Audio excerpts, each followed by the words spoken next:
पंजाब लुधियाना का एक किसान शताब्दी ट्रेन का मालिक। जी हाँ गाइस, आप ठीक सुन रहे हैं, पर सवाल ये उठता है कि एक किसान ट्रेन का मालिक कैसे बन गया। एक्चुअली हुआ कुछ यूं कि सन 2007 में रेलवे ने लुधियाना चंडीगढ़ ट्रैक के लिए एक किसान सनपूरन सिंह की जमीन का अधिग्रहण किया था और उसके लिए किसान को 1,47,00,000 रुपया रेलवे ने देना था, लेकिन रेलवे ने सिर्फ 42 लाख रुपए का ही भुगतान किया। अब बाकी पैसे नहीं मिले, इसी वजह से किसान सन 2012 में कोर्ट पहुंच गया। क्योंकि मुआवजा मिला ही नहीं, इसलिए सन 2015 में जज साहब ने उस किसान के नाम स्वर्ण शताब्दी एक्सप्रेस खरीदी और उसे उस ट्रेन को घर ले जाने की अनुमति भी दे दी। पर पैसेंजर ट्रेन का ऐसा अधिग्रहण पॉसिबल नहीं था, इसीलिए वो ट्रेन अभी भी टेम्परेरी वे से कोर्ट के ही पास है और आप इसकी वीडियो YouTube पे भी देख सकते हैं। आपको ये जान के कैसा लगा चैट सेक्शन में जरूर लिखिएगा। पायरेट्स ऑफ कैरिबियन में जैक स्पैरो का किरदार निभाने वाले जॉनी डेप, जिनके दुनिया भर में करोड़ों चाहने वाले हैं, एक बार उनकी बेटी लिली रोज को किडनी फेलियर की वजह से हॉस्पिटलाइज होना पड़ा था। तब वो सिर्फ 7 साल की थी। वो दौर जॉनी डेप के लिए अपनी जिंदगी का सबसे मुश्किल दौर था। हालांकि उनकी बेटी इस प्रॉब्लम से बाहर आ चुकी थी, लेकिन फिर भी इस दौर ने जॉनी डेप को यह सिखा दिया था कि जिंदगी बहुत ही ज्यादा अनसर्टेन है और इसे ऐसे ही भागते भागते वेस्ट नहीं करना चाहिए। उसके बाद से जॉनी डेप को जब भी समय मिलता, वो हॉस्पिटल बच्चों से मिलने के लिए पहुंच जाते। एक बार तो वो जैक स्पैरो की कॉस्ट्यूम पहन के ही अपने फैन से हॉस्पिटल मिलने पहुंच गए थे। गाइस, क्या आपको इसके पहले तक जॉनी डेप की हकीकत मालूम थी? चैट सेक्शन में जरूर लिखेगा। और अगर आपके पास आपका खुद का व्हीकल है और उसका कोई इंपॉर्टेंट डॉक्यूमेंट जैसे कि आरसी वगैरह की एक्सपायरी डेट आने वाली है या फिर वो ऑलरेडी एक्सपायर हो चुका है, तो मिनिस्ट्री ऑफ रोड ट्रांसपोर्ट की तरफ से आपके लिए एक राहत की खबर है। वो ये है कि अगर आपके वाहन का कोई भी इंपॉर्टेंट डॉक्यूमेंट 1 फरवरी 2020 को एक्सपायर हुआ है या फिर अभी एक्सपायर होने वाला है, तो उसकी वैलिडिटी गवर्नमेंट ऑफ इंडिया ने 30 सितंबर 2021 तक बढ़ा दी है। इसका मतलब आपको 30 सितंबर 2021 तक उसे रिन्यू करवाने की जरूरत नहीं है। हाँ, उसके बाद आपको इसे रिन्यू करवाना पड़ेगा।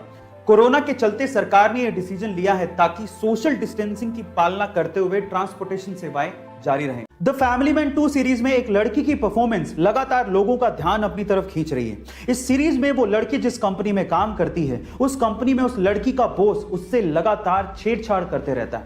ये लड़की जिस बस से घर जाती है, उसी बस में एक आदमी लगातार इस लड़की के साथ फिजिकल असोल्ट करते रहता है। इस लड़की को बहुत गुस्सा आता है, लेकिन ये लड़की कुछ कर नहीं पाती। लोगों को लगने लगता है कि एक अबला नारी है, बहुत कमजोर है, लेकिन जैसे ही लोग ये सोचते हैं, उनके विचारों पर होता है एक अटैक। उसके बाद आता है एक सीन जिसमें यही लड़की फिजिकल असोल्ट करने वाले उस बंदे को जिस तरह से ऊपर पहुंचाती है, वो सीन देखने लायक है। अब सबसे इंटरेस्टिंग बात यह है कि इतना डार्क और इंटेंस कैरेक्टर निभाने वाली ये लड़की कोई आम लड़की नहीं है, बल्कि साउथ की सुपरस्टार है। इनका नाम है समंथा अकिनेनी। गाइस, एक बार में देख के तो आप इन्हें पहचान भी नहीं पाएंगे। गाइस, मान लीजिए कि आप अपनी पीठ के पीछे बैग लटका के यूं ही कहीं टहल रहे, अचानक से गलती से किसी की बंदूक की गोली अगर आपकी तरफ आ जाए तो इन दैट केस अगर आपके बैग में एप्पल का मैकबुक है तो आप बच सकते हैं। मैं ऐसा क्यों कह रहा हूं? गाइस, पूरी दुनिया में एप्पल के प्रोडक्ट अपनी टेक्नोलॉजी की वजह से फेमस तो है ही।